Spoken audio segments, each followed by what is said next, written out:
आप देख रहे हैं द उत्तराखंड न्यूज, खबर अपने प्रदेश की। कोरोना वैक्सीन को लेकर समुदाय विशेष में अब भी संदेह जारी। त्रिवेंद्र सिंह रावत ने जारी किया बयान।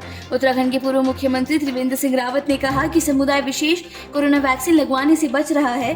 वैक्सीन को लेकर उनमें अब भी संशय है। ऐसे में सामाजिक संगठनों और मीडिया को आगे आना चाहिए। लोगों को अपने दिमाग से वहम को दूर कर वैक्सीनेशन के लिए कदम आगे बढ़ाना चाहिए। उत्तराखंड के रुद्रप्रयाग निवासी वैक्सीन मैन के नाम से मशहूर चंद्रवल्लभ बेंजवाल के निधन से गांव में शोक की लहर जारी। कोरोना वैक्सीन बनाने में निभाई थी अहम भूमिका। उत्तराखंड के रुद्रप्रयाग में अगस्त्य मुनि ब्लॉक के बेंजी गांव निवासी और वैक्सीन मैन के नाम से मशहूर चंद्रवल्लभ बेंजवाल सेवानिवृत्त होने के बाद पैतृक गांव में ही जीवन गुजारना चाहते थे, लेकिन उसकी यह इच्छा पूरी नहीं हो पाई। उनके निधन से गाँव में शोक की लहर है। उत्तराखंड में मानसून का अलर्ट जारी। देहरादून समेत पहाड़ी इलाकों में बारिश की संभावना। श्रीनगर जल विद्युत परियोजना के डैम में बड़ा पानी।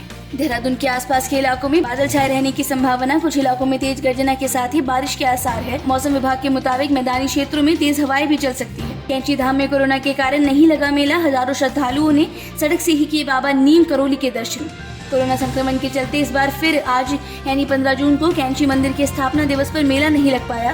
कुछ भक्तों ने तो घर पर ही बाबा नीम करोली महाराज को याद किया, लेकिन कुछ भक्त भवाली स्थित मंदिर पहुंचे और बाहर से ही बाबा का आशीर्वाद लिया। साल भर में दोगुना हुए सरसों के तेल के दाम। देहरादून में 200 रुपए तक पहुंची कीमत। पिछले करीब एक साल में सरसों और रिफाइंड तेल के दामों में बढ़ोतरी देखी गई है। जून 2020 में दून में सरसों के तेल के दाम 90 से 100 रुपए प्रति लीटर तक थे। वहीं रिफाइंड की कीमत 85 से 80 रुपए के बीच में थी, लेकिन साल के अंदर सरसों के तेल के दाम आसमान पर पहुंच गए हैं। उत्तराखंड के नौगांव में पत्नी की हत्या। कुल्हाड़ी से गर्दन पर वार कर उतारा मौत के घाट।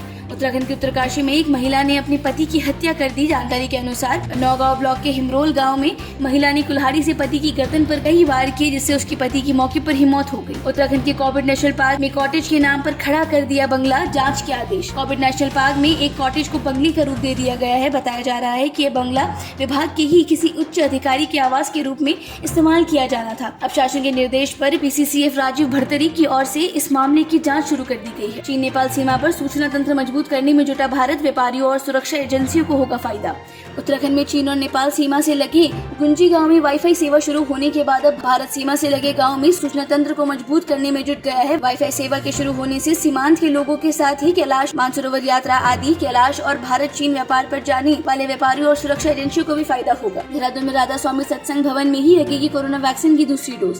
देहरादून के शहर में 18 से 44 आयु वर्ग के व्यक्तियों को कोवैक्सीन की दूसरी डोज अब केवल हरिद्वार बाईपास स्थित राधा स्वामी सत्संग भवन में ही लगेगी। शहर में 5 प्राथमिक स्वास्थ्य केंद्रों से वैक्सीनेशन सेंटर हटा दिए गए हैं। देहरादून में दुकानें खुलते ही ग्राहकों की भारी भीड़ उमड़ी। बड़ा संक्रमण फैलने की चिंता। 2 दिन बाजार बंद रहने के बाद सोमवार को दुकानें खुलते ही ग्राहकों की भारी भीड़ उमड़ पड़ी।